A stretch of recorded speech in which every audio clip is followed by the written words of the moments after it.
Hello folks, I'm Upfielder and I'm usually a Minecraft Java player, but recently I've been spending a bit of time in Bedrock, and on that world I wanted a hidden door to my base, and so I've come up with a design that works in both Java and Bedrock with only one single block tweak required, and the design is really neat and tidy and simple to build, so let's dive on in.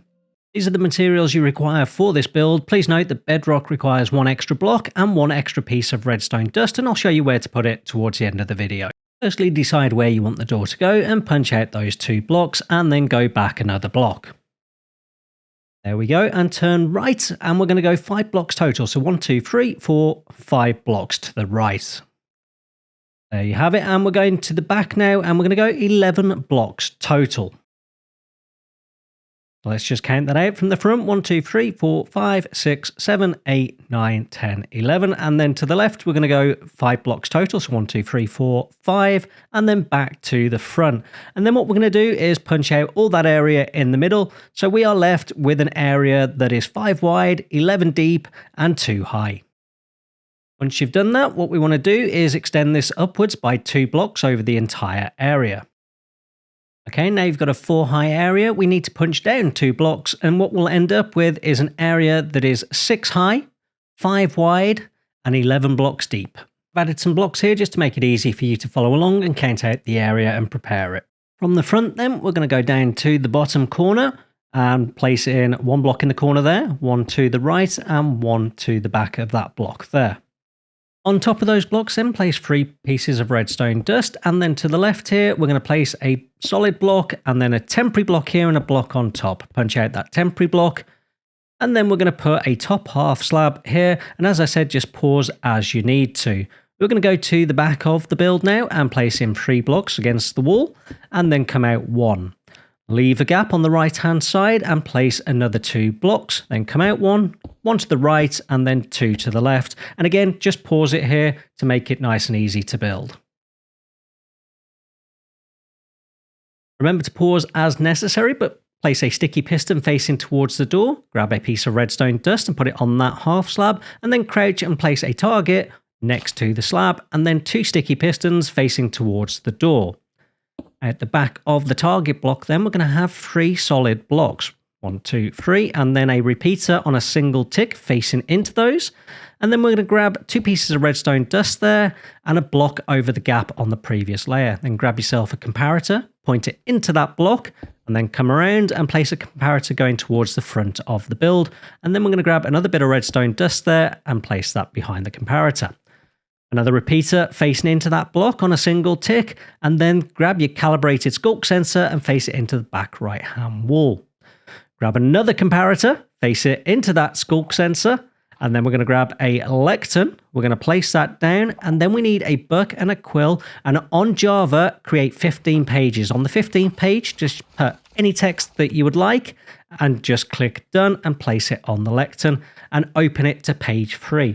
On Bedrock, create 30 pages, and then it's set it to show page 5 and 6.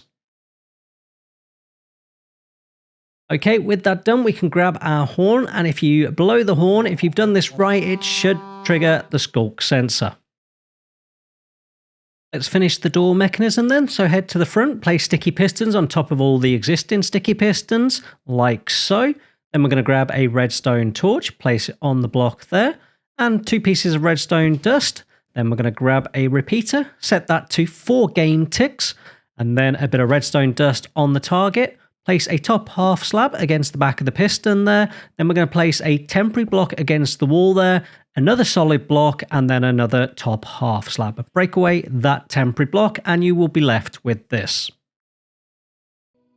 Nearly done. Place 2 solid blocks over the pistons, come back 1 off this piston and place 2 blocks like so, and then redstone dust on those 4, and redstone dust on the half slab and on top of the piston like so.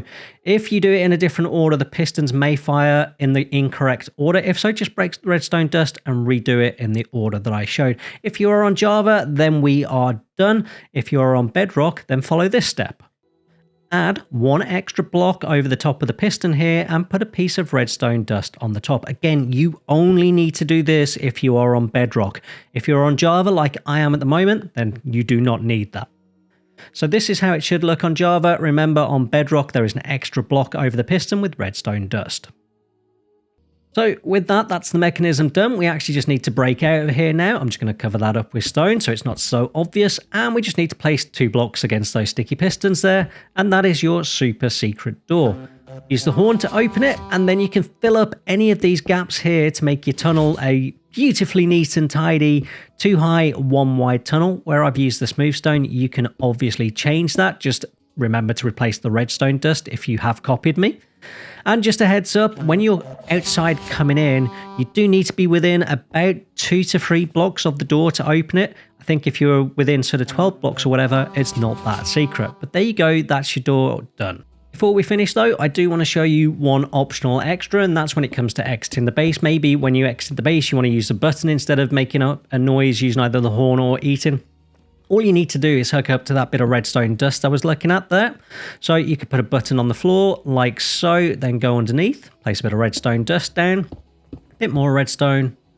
There we go. And 1 block up. And like I say, just hook it up to that bit of redstone dust there, and boom, you can now use that door with the button, and it'll still work with the horn. And like I said, it will work with eating as well. And then all you need to do is just continue decorating. As I say, you can fill this all the way down 2 by 1 like so. Brilliant. And lastly, just to prove it out, we are in Bedrock. We have that extra block there that I am pointing out over the top of the piston. We're going to use the horn, and that's going to open the door. And on this one, I've already got the button. So once that closes, we can go ahead, press the button, and boom, there is the exact same door working in Bedrock.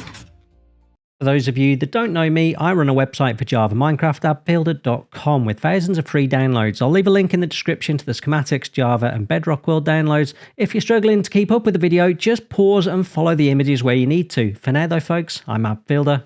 Goodbye.